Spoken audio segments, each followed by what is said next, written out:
സാമൂഹ്യ പ്രവർത്തകയും കണ്ണൂർ മെഡിക്കൽ കോളേജിലെ പ്രൊഫസറുമായ doctor AK ജയശ്രീയാണ് ഇന്ന് കേരള പച്ചയിൽ നമ്മോടൊപ്പം ഉള്ളത്. നമസ്കാരം ഡോക്ടർ. നമസ്കാരം.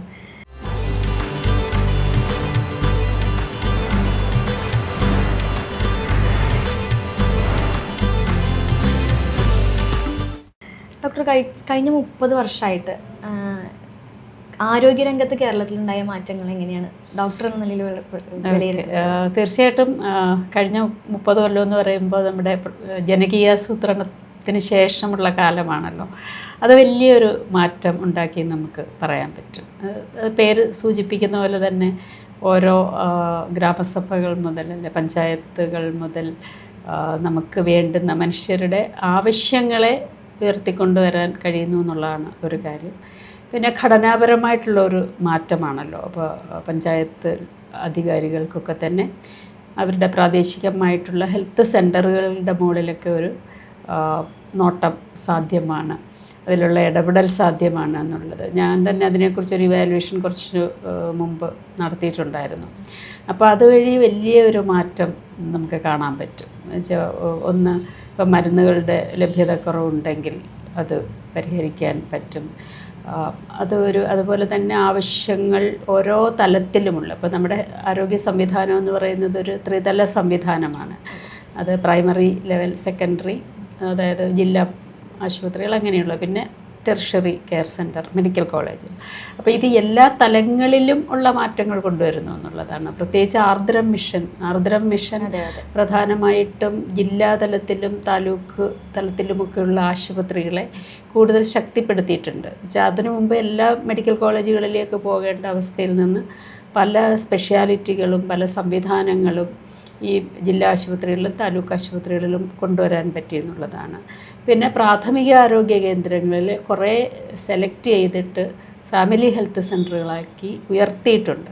അപ്പോൾ അവിടെ ഡോക്ടർമാരുടെ സേവനം കൂടുതൽ സമയം ഉണ്ടാവും, ഡോക്ടർമാരുടെ എണ്ണം കൂടുതലുണ്ടാകും. പിന്നെ ക്വാളിറ്റി ഓഫ് കെയർ ഒരുപാട് മെച്ചപ്പെടുത്തിയിട്ടുണ്ട്. ഇപ്പം എൻ്റെ അടുത്തുള്ള ചെറുതാഴം PHC FHC ആയിട്ട് മാറ്റിയിട്ടുള്ളത്, അത് നാഷണൽ ലെവലിൽ തന്നെ, ദേശീയ തലത്തിൽ തന്നെ ആദ്യത്തെ 10 PHCകളിൽ എപ്പോഴും തിരഞ്ഞെടുക്കപ്പെടുകയും അവാർഡ് കിട്ടുകയൊക്കെ ചെയ്യുന്ന ഒരു സെൻറ്ററാണ്. അപ്പോൾ അവിടെ വെറുതെ ക്യൂ നിൽക്കേണ്ട, ടോക്കൺ സംവിധാനം ഉണ്ടാകും. വളരെ മനോഹരമായിട്ട് വെച്ചാൽ പൊതുവേ നമ്മൾ ആശുപത്രികൾ വൃത്തിയില്ല എന്നൊക്കെ പറയുമല്ലോ. അപ്പോൾ കിടത്തി ചികിത്സ കുറച്ച് വരെ ഉണ്ടാവുള്ളൂ പ്രൈമറി ഹെൽത്ത് സെൻറ്ററിൽ. അതിന് അധികം ഉദ്ദേശിക്കുന്നില്ല. പക്ഷെ മറ്റ് പലതരത്തിലുള്ള സംവിധാനങ്ങൾ, പിന്നെ അതുപോലെ നമ്മുടെ നാട്ടിലെ ഈ NCD എന്ന് പറയുന്ന നോൺ കമ്മ്യൂണിക്കബിൾ ഡിസീസ്, പ്രമേഹം, പ്രഷർ, അങ്ങനെയുള്ള കാര്യങ്ങളുണ്ടല്ലോ. അപ്പോൾ അതിനു വേണ്ടിയുള്ള പ്രത്യേക ക്ലിനിക്കുകൾ, അതുപോലെ മാനസിക പ്രശ്നങ്ങളുള്ളത് അതിനു വേണ്ടിയുള്ള ക്ലിനിക്കുകൾ, പിന്നെ ക്ലിനിക്കുകൾ എന്ന് പറഞ്ഞ് ഈ അലർജി, ആസ്മ, അങ്ങനെയുള്ള ശ്വാസകോശ സംബന്ധമായിട്ടുള്ള ഇതിനൊക്കെയുള്ള പ്രത്യേക ക്ലിനിക്കുകൾ ഉണ്ട്. പിന്നെ ഇപ്പോൾ സബ് സെൻ്ററുകൾ, അതിൻ്റെ താഴെയുള്ള സബ് സെൻ്ററുകളെയും ഒരുപാട് സ്ട്രെങ്തൻ ചെയ്തിട്ടുണ്ട്. അവിടെ നഴ്സുമാരുണ്ട്, അവർക്ക് തന്നെ പല കാര്യങ്ങളും ഇപ്പോൾ നമുക്ക് ഈ പ്രിവെൻഷൻ വളരെ കൂടുതൽ, പ്രത്യേകിച്ച് ഞാൻ കമ്മ്യൂണിറ്റി മെഡിസിൻ ആയതുകൊണ്ട് രോഗം വരാതെ നോക്കുക എന്നുള്ള വളരെ പ്രധാന കാര്യമാണല്ലോ. അപ്പോൾ അതിൽ ഇപ്പോൾ നേരത്തെ പ്രഷറുണ്ടോ അല്ലെങ്കിൽ ഡയബറ്റീസ് ഉണ്ടോ എന്നൊക്കെയുള്ളത് കണ്ടുപിടിക്കാനുള്ള സ്ക്രീനിങ് ഒക്കെ അവിടെ തന്നെ ചെയ്യാൻ പറ്റും. പിന്നെ എത്രത്തോളം ജനങ്ങൾ ഇതെല്ലാം ഉപയോഗപ്പെടുത്തുന്നു എന്നുള്ളതറിയില്ല. അതുപോലെ തന്നെ വ്യായാമത്തിനായിട്ടുള്ള മിക്ക പഞ്ചായത്തുകളിലും ഇപ്പോൾ അതിനുള്ള സ്ത്രീകൾക്കൊക്കെ പോകാവുന്ന തരത്തിലുള്ള ജിമ്മുകളൊക്കെ ഉണ്ട്. അപ്പോൾ ഇങ്ങനെ താഴെത്തട്ട് മുതൽ പ്രാഥമിക ആരോഗ്യ കേന്ദ്രങ്ങൾ മുതൽ പിന്നെ അതിനു മുകളിലുള്ള ദ്വിതീയ തല സംവിധാനങ്ങൾ, അങ്ങനെ ഉള്ള ഒരു എന്താ പറയുക, ഡീസെൻട്രലൈസേഷൻ, ഒരു വികേന്ദ്രീകൃതമായിട്ടുള്ള ഒരു ആസൂത്രണത്തിൻ്റെ ഫലം ആരോഗ്യ രംഗത്തും തീർച്ചയായിട്ടും നമുക്ക് കാണാൻ പറ്റും. ഇതിന് ഏറ്റവും നല്ല ഉദാഹരണം കോവിഡ് സമയത്തുള്ള ഒരു കാര്യമാണ്. എനിക്ക് തോന്നുന്നു ഒരു പക്ഷേ ലോകത്തിൽ തന്നെ ഏറ്റവും നല്ല രീതിയിലുള്ള ഒരു കെയർ കൊടുക്കാൻ അല്ലെങ്കിൽ മരണങ്ങൾ കുറയ്ക്കാൻ, തീരെ ഇല്ലാതാക്കാനൊക്കെ സഹായിച്ചതിൽ ഒരു പ്രധാന പങ്ക് ഈ ഡീസെൻട്രലൈസേഷനുണ്ട്. അതുപോലെ തന്നെ ജനപങ്കാളിത്തം, ഇപ്പോൾ വോളണ്ടിയേഴ്സിൻ്റെ ഒരുപാട് ആവശ്യം ആ സമയത്ത് വന്നിട്ടുണ്ടല്ലോ. ലോക്ക്ഡൗണൊക്കെ ആവുന്ന സമയത്ത് മരുന്നുകൾ എത്തിക്കുക, കിടപ്പ് രോഗികളായിട്ടുള്ളവർക്ക് മരുന്നുകൾ എത്തിക്കുക, ഭക്ഷണം എത്തിക്കുക, ഇങ്ങനെയൊക്കെയുള്ള കാര്യങ്ങൾക്ക് ഇപ്പം ഹെൽത്ത് വോളണ്ടിയേഴ്സായിട്ട് നമ്മുടെ പഞ്ചായത്തുകളിൽ നിന്ന് തന്നെ ആൾക്കാരെ മൊബിലൈസ് ചെയ്യാൻ, ആശാ വർക്കേഴ്സൊക്കെ ഉണ്ട്, അതിൻ്റെ കൂടെ തന്നെ മറ്റ് വോളണ്ടിയേഴ്സിനെയൊക്കെ മൊബിലൈസ് ചെയ്യാൻ സാധിച്ചിട്ടുള്ളത്. ആ ഒരു നെറ്റ്വർക്കിംഗ്, ഒരു ശൃംഖല വളരെ ഇഫക്റ്റീവായിട്ട് പ്രവർത്തിക്കുന്നുണ്ട് എന്നുള്ളതാണ്. ഇപ്പോൾ കമ്മ്യൂണിറ്റി മെഡിസിൻ ആണല്ലോ ഡോക്ടർ. അപ്പോൾ കമ്മ്യൂണിറ്റി മെഡിസിൻ എന്ന ആശയം നമ്മുടെ കേരളത്തിൽ എത്രത്തോളം അത് നടപ്പിലാക്കാൻ സാധിച്ചിട്ടുണ്ട്, അല്ലെങ്കിൽ നേരിട്ട വെല്ലുവിളികൾ എന്തൊക്കെയായിരുന്നു? ഓക്കെ, അത് ഇതിൻ്റെ ഒരു തുടർച്ച, നേരത്തെ പറഞ്ഞതിൻ്റെ തുടർച്ച തന്നെയാണിത്. കമ്മ്യൂണിറ്റി മെഡിസിൻ ആണ് ഈ തരത്തിലുള്ള എന്താ പറയുക, ഒന്നാമത് ജനപങ്കാളിത്തം, ജനങ്ങളുടെ പങ്കാളിത്തത്തോടു കൂടിയുള്ള ആരോഗ്യം എന്നുള്ള ഒരു ആശയം കമ്മ്യൂണിറ്റി മെഡിസിൻ്റെ ഭാഗമായിട്ടുള്ളതാണ്. അത് പണ്ട് എല്ലാവർക്കും ആരോഗ്യം എന്ന് പറഞ്ഞ ഒരു ആശയത്തിൽ തുടങ്ങിയതാണ്. അപ്പോൾ അവിടെയൊന്നും നമുക്ക് ആർക്കും എവിടെയും എത്താൻ സാധിച്ചിട്ടില്ല. എങ്കിലും ഈ പറഞ്ഞതുപോലെ പല തലങ്ങളിലായിട്ടുള്ള ആരോഗ്യ സംവിധാനം, 3 തലങ്ങളിൽ, അതിലേറ്റവും താഴെത്തട്ടിൽ ഈ പറഞ്ഞ പ്രിവെൻഷൻ കൂടി നമ്മൾ ഉൾപ്പെടുത്തുന്നു. രോഗം വരാതെ നോക്കുക, ഹെൽത്ത് പ്രൊമോഷൻ എന്ന് പറയുന്നത് നല്ല ഭക്ഷണമൊക്കെ കഴിച്ചിട്ട് രോഗങ്ങൾ വരാതെ നോക്കുക.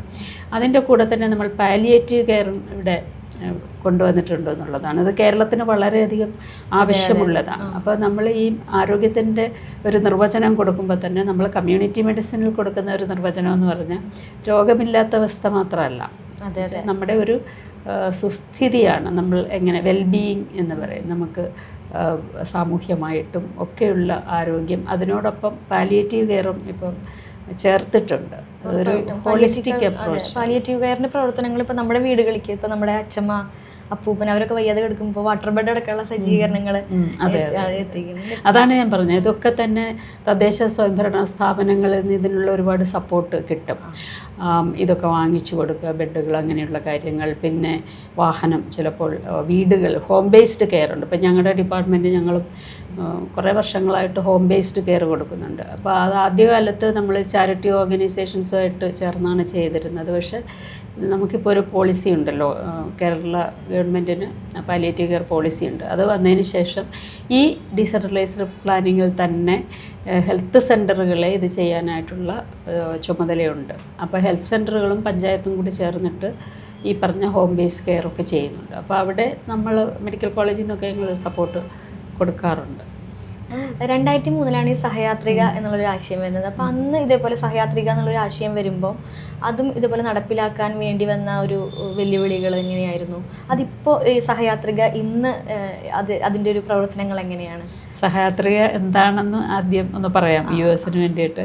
സഹയാത്രിക എന്ന് പറയുന്നത് നമ്മുടെ സാധാരണ നമ്മൾ ആണും പെണ്ണും അല്ലെങ്കിൽ സെക്ഷൽ ഓറിയൻറ്റേഷൻ എന്ന് പറഞ്ഞാൽ ആണിന് പെണ്ണിനോടും ആണിനോടും മാത്രം എന്നുള്ള ഒരു ലിംഗലൈംഗിക സങ്കല്പത്തിൽ നിന്ന് മാറിയിട്ട് ഇന്നിപ്പോൾ നമ്മൾ മനസ്സിലാക്കുന്ന പോലെ ട്രാൻസ്ജെൻഡർ പോലെയുള്ള വ്യത്യസ്ത ലിംഗപദവിയിലുള്ളവർ, അതുപോലെ സെക്ഷൽ ഓറിയൻറ്റേഷനിൽ തന്നെ വ്യത്യസ്തരായിട്ടുള്ള ആളുകൾ ഒക്കെ ഇന്നിപ്പോൾ നമ്മൾ കൂടുതൽ വിസിബിളാണ് കേരളത്തിൽ. എല്ലാവർക്കും അറിയാം. അതെ, എല്ലാവർക്കും അറിയില്ല, കൂടുതൽ സ്കൂളുകളും കോളേജുകളിലും വിദ്യാർത്ഥികൾക്ക് അതിനെക്കുറിച്ചൊരു ധാരണ. അതെ.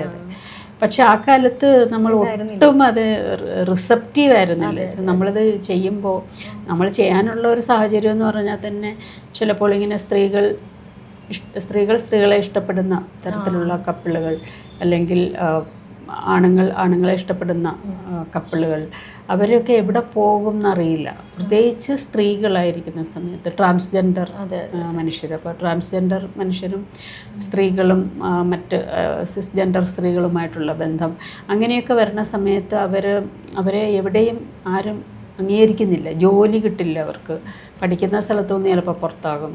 അങ്ങനെ വരുമ്പോൾ നമ്മളൊരു ചെറിയ സ്പേസുകൾ ഉണ്ടാക്കി. ഇപ്പം ഞങ്ങളുടെ ഓഫീസിലൊക്കെ വരാനായിട്ട് കുറച്ച് വീട്ടിൽ പോലും ചിലപ്പോൾ അവരെയൊക്കെ കുറച്ച് അക്കോമഡേറ്റ് ചെയ്തിരുന്നു. പക്ഷെ ഭയങ്കര ഒരു റെസിസ്റ്റൻസ് ആയിരുന്നു സമൂഹത്തിൽ നിന്ന് ഉള്ളത്. പലപ്പോഴും വീടുകളാരും തരില്ല, നമുക്ക് സ്വന്തം വീടും ഇല്ല. ഓഫീസിനൊക്കെ എടുക്കുന്ന വാടകയ്ക്ക് എടുക്കുമ്പോൾ വീടുകൾ തരാനും പോലും ആളുകൾ തയ്യാറാവില്ല.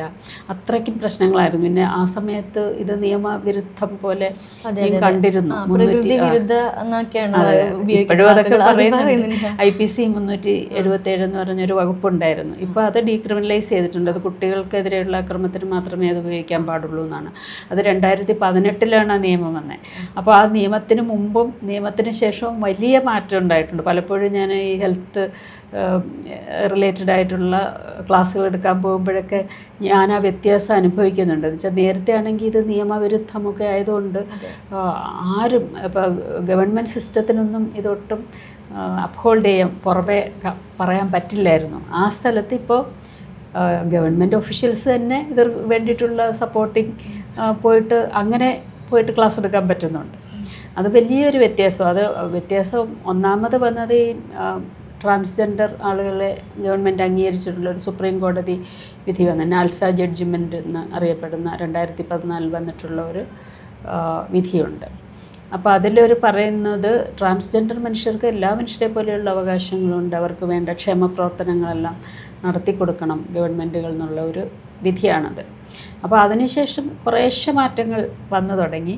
പക്ഷേ എന്നാലും ഈ IPC 377 ഉള്ളത് കൊണ്ട് ഈ സ്വവർഗാനുരാഗികൾക്ക് ഉള്ള ഗേ ലെസ്ബിയൻ ആളുകൾക്കൊന്നും തീരെ ഒരു അക്സെപ്റ്റൻസ് ഇല്ലായിരുന്നു. ഇപ്പോഴും കുറവാണ് എങ്കിൽ പോലും നിയമപരമാണ് എന്നുള്ളൊരു വലിയ വ്യത്യാസമുണ്ട്. പക്ഷെ അതിൽ രസമെന്ന് പറഞ്ഞാൽ ഇപ്പോഴും നമ്മുടെ മെഡിക്കൽ ടെക്സ്റ്റ് ബുക്കുകളിലൊന്നും പോലും മാറിയിട്ടില്ല എന്നുള്ളതാണ്.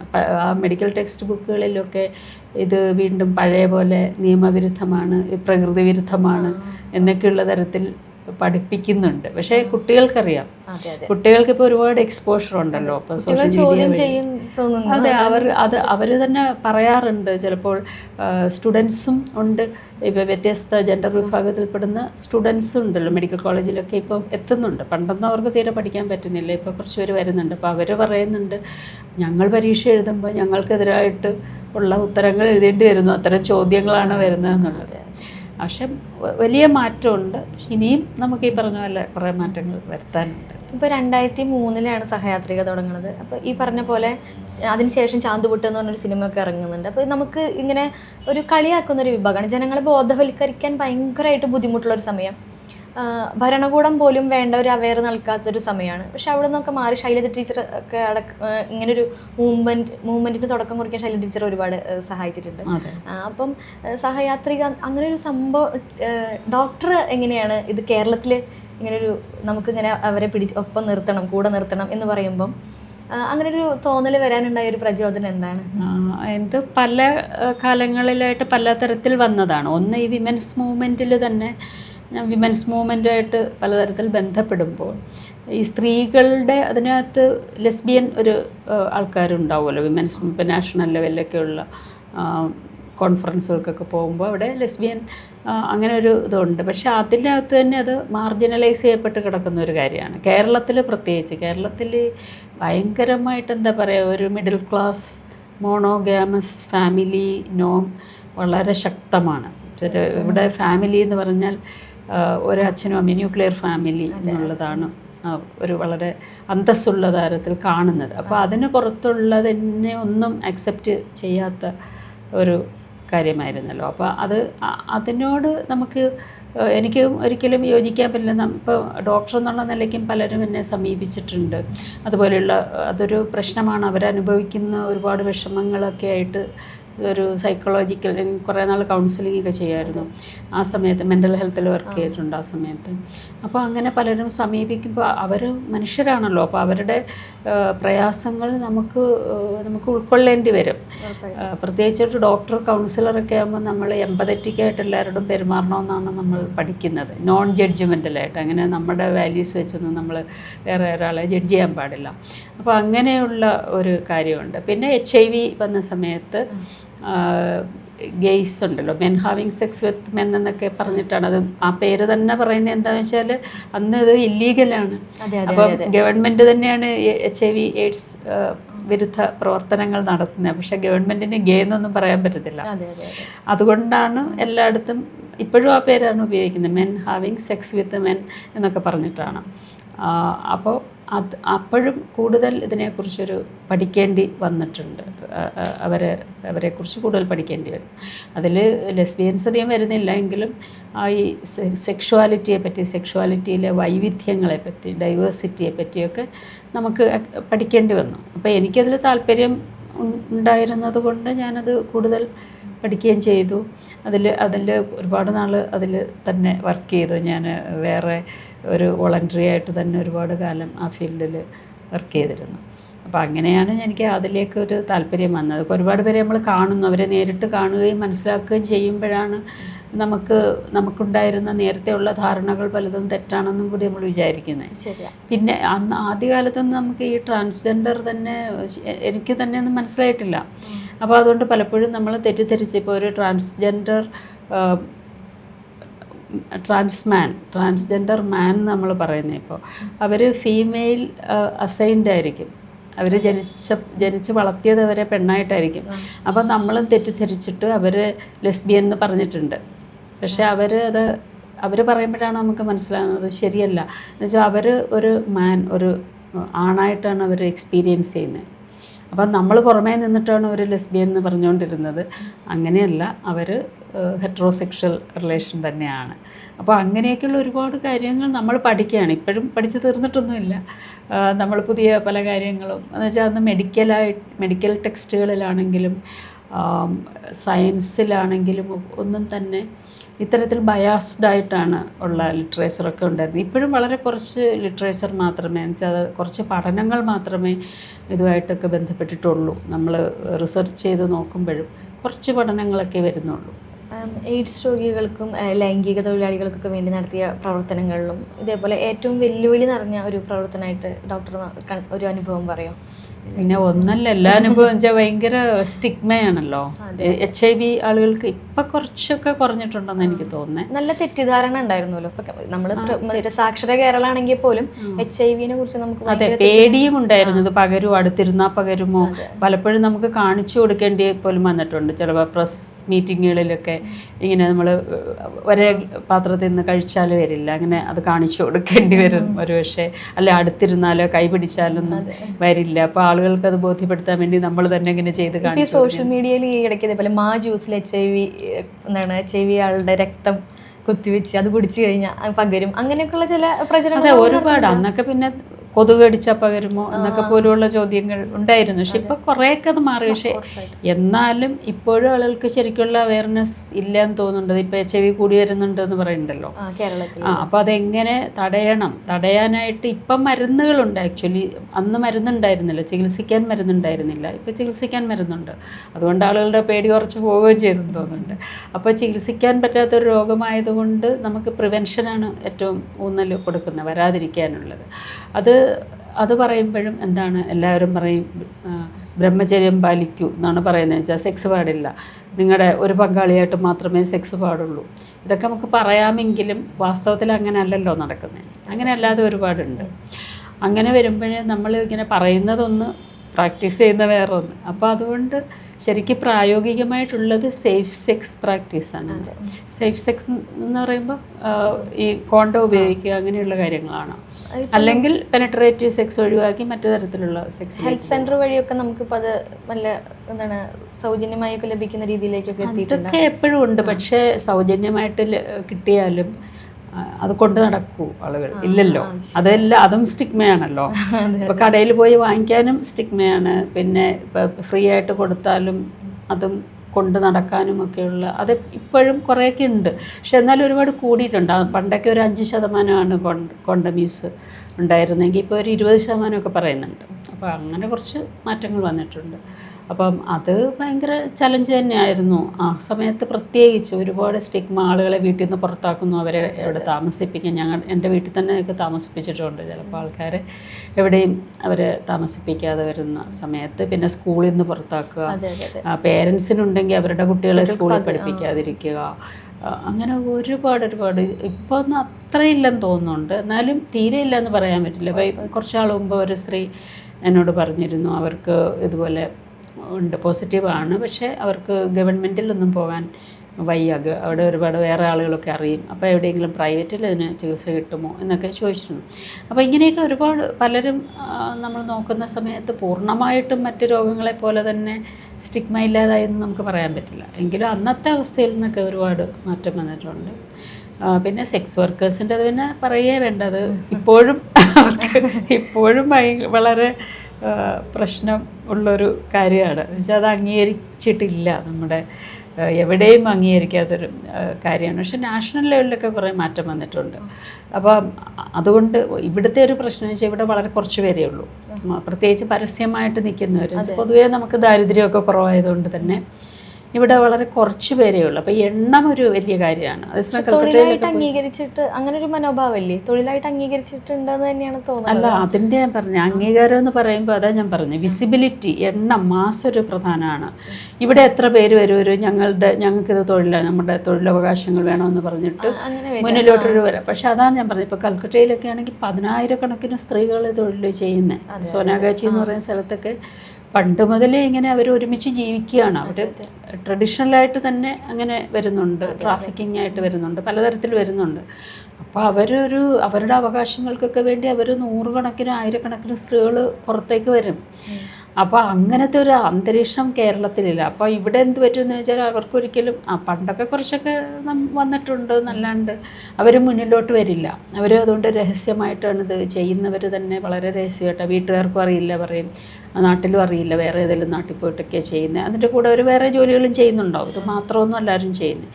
ചിലപ്പോൾ വേറൊരു തൊഴിലിന് പോകുന്നവർക്ക് ആ സീസൺ അല്ലാത്ത സമയത്തുള്ള ഒരു അധിക വരുമാനത്തിന് വേണ്ടിയായിരിക്കും, അങ്ങനെയൊക്കെ ആയിരിക്കും. പക്ഷെ ഒട്ടും വിസിബിലിറ്റി ഇല്ല. അതുകൊണ്ട് തന്നെ അതെപ്പോഴും ചലഞ്ചിങ് ആണ്. അപ്പം അതിപ്പോഴും അങ്ങനെ തന്നെയാണ്, വലിയ മാറ്റമൊന്നുമില്ലെന്ന് എനിക്ക് തോന്നുന്നു.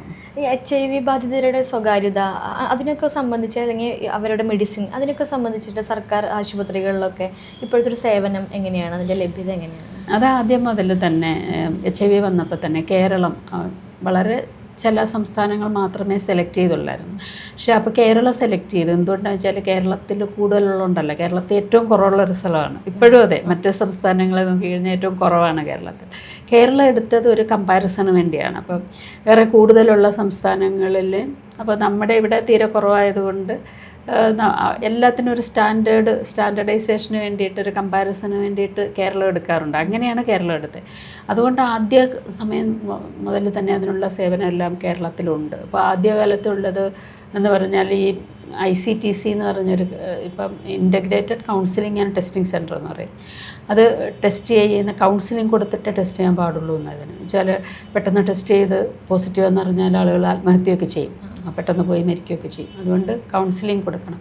അപ്പോൾ അതിന് പ്രത്യേകമായിട്ടുള്ള സെൻറ്ററുകളുണ്ട്, ടെസ്റ്റിങ്ങും കൗൺസിലിങ്ങിനുമുള്ള. പിന്നെ അതുപോലെ മറ്റ് ലൈംഗിക രോഗങ്ങളുണ്ടെങ്കിൽ, STIs എന്ന് പറയുന്നത്, അതുണ്ടെങ്കിൽ HIV ഉണ്ടാകാൻ സാധ്യത വളരെ കൂടുതലാണ്. അപ്പോൾ അതിനു വേണ്ടി പ്രത്യേക ക്ലിനിക്കുകളുണ്ട്, ജില്ലാ ആശുപത്രികളിലും മെഡിക്കൽ കോളേജുകളിലും അല്ലാത്ത ഒറ്റയ്ക്കുള്ളതുമൊക്കെ ആയിട്ടുള്ള പുലരി ക്ലിനിക്കുകളെന്ന് പറഞ്ഞുകൊണ്ട്. അപ്പോൾ അവിടെ കുറേ പേര് പോകും. പക്ഷെ കുറേ പേര് പറയുന്നത് അത് സ്റ്റിഗ്മയാണ്, പിന്നെയും അവിടെ പോയാൽ എല്ലാവർക്കും മനസ്സിലാവും, അങ്ങനെയുള്ള ചികിത്സയ്ക്ക് വേണ്ടി പോയാൽ അങ്ങനെയാവും. പിന്നെ ചില മറ്റ് ഡിപ്പാർട്ട്മെൻറ്റിൽ പോകുമ്പോൾ അവരങ്ങോട്ട് വിടും, അങ്ങനെ ഉള്ള സംവിധാനമുണ്ട്. പിന്നെ ഇപ്പോൾ ട്രീറ്റ്മെൻറ്റ് സെൻറ്ററും ഉണ്ട്, മെഡിക്കൽ കോളേജിലൊക്കെ ട്രീറ്റ്മെൻറ്റ് സെൻറ്ററുകളുണ്ട്. അതിന് തന്നെ കമ്മ്യൂണിറ്റിക്ക് പാർട്ടിസിപ്പേഷൻ ഉണ്ടാവും, അവർക്ക് പ്രത്യേക ഒരു കെയർ കൊടുക്കും.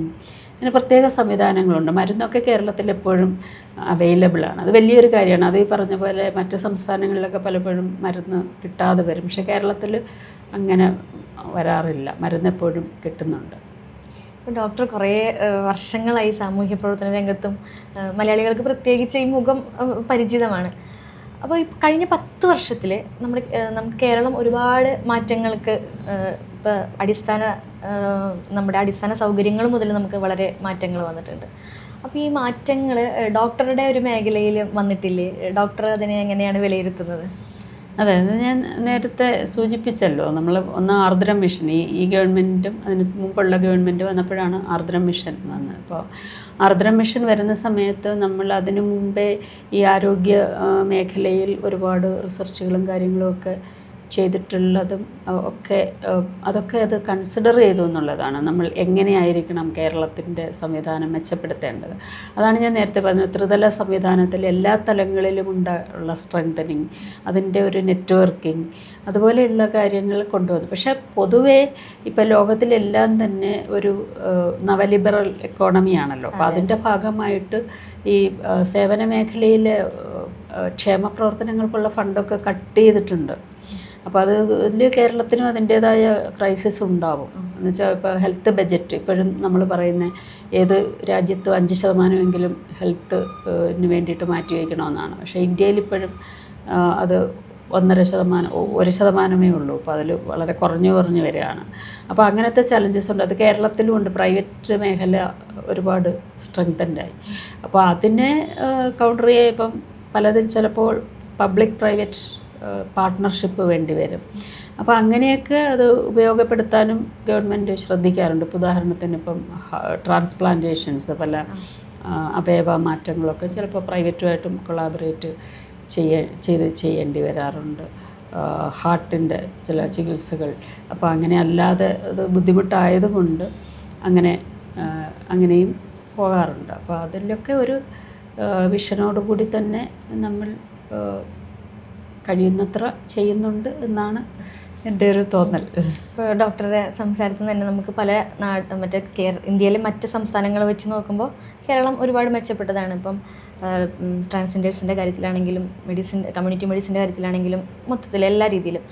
അപ്പോൾ നമ്മൾ രാജ്യത്തിൽ കേരളം രാജ്യത്തിനോട് ചെയ്യുന്ന ഒരു സമരം അല്ലേ നമ്മുടെ ഈ ഭരണം. അപ്പോൾ ഈ ഭരണം തുടരേണ്ടതുണ്ടോ, അല്ലെങ്കിൽ ഈ ഭരണം തുടരണ്ട എന്നുള്ള അഭിപ്രായമാണോ? അതിലിപ്പോൾ ഞാൻ അങ്ങനെ അഭിപ്രായം പറയുന്നില്ല. പക്ഷെ പൊതുവേ എപ്പോഴും നമ്മളൊരു ജനപക്ഷത്ത് നിൽക്കുന്ന ഗവൺമെൻറ് പോളിസികൾ നോക്കിയാണല്ലോ. അപ്പോൾ നമ്മൾ മാനിഫെസ്റ്റോകളൊക്കെ നോക്കി തന്നെയാണ് നമ്മൾ ജനങ്ങൾ വോട്ട് ചെയ്യേണ്ടതെന്നാണ് എൻ്റെ അഭിപ്രായം. അപ്പോൾ നമ്മൾ നോക്കും പുരോഗമനപരമായിട്ടുള്ള കാര്യങ്ങൾ ആരാണ് മുന്നോട്ട് വയ്ക്കുന്നത്. പൊതുവേ അത് ഇടതുപക്ഷമാണ് ചെയ്യാറുള്ളത്. ഈ പ്രാവശ്യത്തെ ഒന്നും വന്നിട്ടില്ല എന്ന് തോന്നുന്നുണ്ട്. സാധാരണഗതിയിൽ ഇടതുപക്ഷമാണ് എപ്പോഴും നമ്മൾ ആഗ്രഹിക്കുന്ന തരത്തിലുള്ള ജനപക്ഷ തീരുമാനങ്ങളും അല്ല അത്തരത്തിലുള്ള മാനിഫെസ്റ്റോയിൽ കാര്യങ്ങൾ മുന്നോട്ട് വയ്ക്കാറുള്ളത്. അപ്പോൾ അത് നോക്കിയിട്ട് ആളുകൾ വോട്ട് ചെയ്യണമെന്നാണ് എനിക്ക് തോന്നുന്നത്. അതങ്ങനെ എല്ലാവരും നോക്കുന്നുണ്ടോ എന്ന് എനിക്കറിയില്ല. അങ്ങനെ നോക്കണം. നമുക്ക് എന്താണ് ഉള്ളതിൽ വെച്ച് നമുക്ക് ഒരുപാട് ഓപ്ഷനൊന്നുമില്ല. ഉള്ള ഓപ്ഷനുകളിൽ വെച്ചിട്ട് ഏതാണ് ബെറ്റർ, ഏതാണ് കൂടുതൽ ജനകീയമായിട്ടുള്ള സാധാരണ ജനങ്ങൾക്ക് വേണ്ടിയിട്ടുള്ള കാര്യങ്ങൾ പറയുകയും ചെയ്യുന്നതെന്ന് പരിശോധിച്ചിട്ട് ആളുകൾ വോട്ട് ചെയ്യണം. അങ്ങനെ ചെയ്യും എന്നാണ് ഞാൻ വിചാരിക്കുന്നത്. കേരള പച്ചയ്ക്ക് വേണ്ടി ഇത്രയും സമയം നമുക്ക് വേണ്ടി തന്നതിന് നന്ദി. ഓക്കെ.